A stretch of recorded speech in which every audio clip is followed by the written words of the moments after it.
ಸರ್ಕಾರ 50 ರೂಪಾಯಿ ಕೊಡುತ್ತೆ. 3250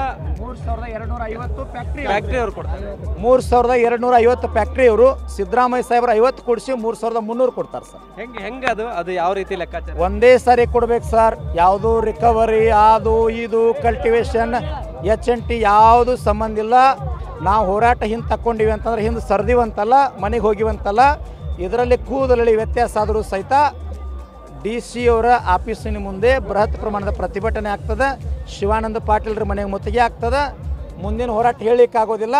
3300 ರೂಪಾಯಿನ ಪ್ರತಿ ಟನ್ ಕಬ್ಬಿಗೆ ಯಾವುದೇ ಒಂದು ಪೈಸೆ ಕಟ್ಟಿರಲಾರ್ದ ಪ್ರತಿಯೊಬ್ಬ ರೈತನ ಖಾತೆಗೆ ಜಮಾ ಆಗಬೇಕು ಸರ್. ಹೆಂಗೆ ಕೊಡೋದು, ಹೆಂಗೆ ಲೆಕ್ಕಾಚಾರ ಹೆಂಗಂತ ಏನಾದರೂ ಗೊತ್ತಿದೆಯಾ? ಏನೂ ಇಲ್ಲ ಸರ್. ಲೆಕ್ಕಾಚಾರ ನಮ್ಮದು ಯಾವುದೋ ಲೆಕ್ಕಾಚಾರ ಹೇಳೋಂಗೇ ಇಲ್ಲ. ಇಲ್ಲಿ FRP ಹೇಳಂಗಿಲ್ಲ, ಕಲ್ಟಿವೇಶನ್ ಹೇಳಂಗಿಲ್ಲ, ಟ್ರಾನ್ಸ್ಪೋರ್ಟ್ ಹೇಳಂಗಿಲ್ಲ, ಮತ್ತೊಂದು ಸಬಬ್ ಹೇಳಂಗಿಲ್ಲ.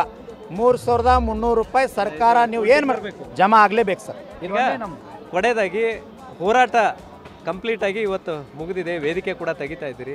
ಸೊ ಏನು ಹೇಳ್ತೀರಿ? ಜಿಲ್ಲೆಯಾದ್ಯಂತ ಸಾಕಷ್ಟು ಜನ ಹೋರಾಟ ಮಾಡಿ. ಏನಿಲ್ಲ ಸರ್, ನೀವೇ ನೋಡ್ತಾ ಇದ್ದೀರಿ. ನಾನು ಹೇಳೋಕ್ಕಿಂತ ನೀವೇ ತೋರಿಸ್ತಾ ಇದ್ದೀರಿ ಜನ ಎಷ್ಟು ಖುಷಿಯಾಗ್ಯದ ಅಂತಂದ್ರೆ.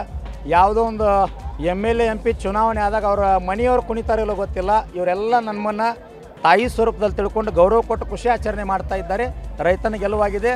ನಾನು ಎಲ್ಲರ ಪರವಾಗಿ ಮತ್ತೊಮ್ಮೆ ಕೊನೆಯದಾಗಿ ತಮ್ಮ ಮಾಧ್ಯಮಕ್ಕೂ ಕೂಡ ನಾನು ವೈಯಕ್ತಿಕವಾಗಿ ಧನ್ಯವಾದಗಳನ್ನು ಸಲ್ಲಿಸ್ತೀನಿ ಸರ್. ಸೊ ಇದಿಷ್ಟು ಸದ್ಯ. ಈಗ ಒಂದು ಕಡೆ ಗುರ್ಲಾಪುರದಲ್ಲಿ ಸಂಭ್ರಮ ಮನೆ ಮಾಡಿದೆ ಅನ್ನುವಂಥ ಮಾತು ಸ್ವಾಮೀಜಿಗಳು ಹೇಳ್ತಾ ಇರುವಂಥದ್ದು. ಕ್ಯಾಮರಾಮನ್ ಪ್ರವೀಣ್ ಜೊತೆ ಸಹದೇವ್ ಮನೆ TV9 ಬೆಳಗಾವಿ.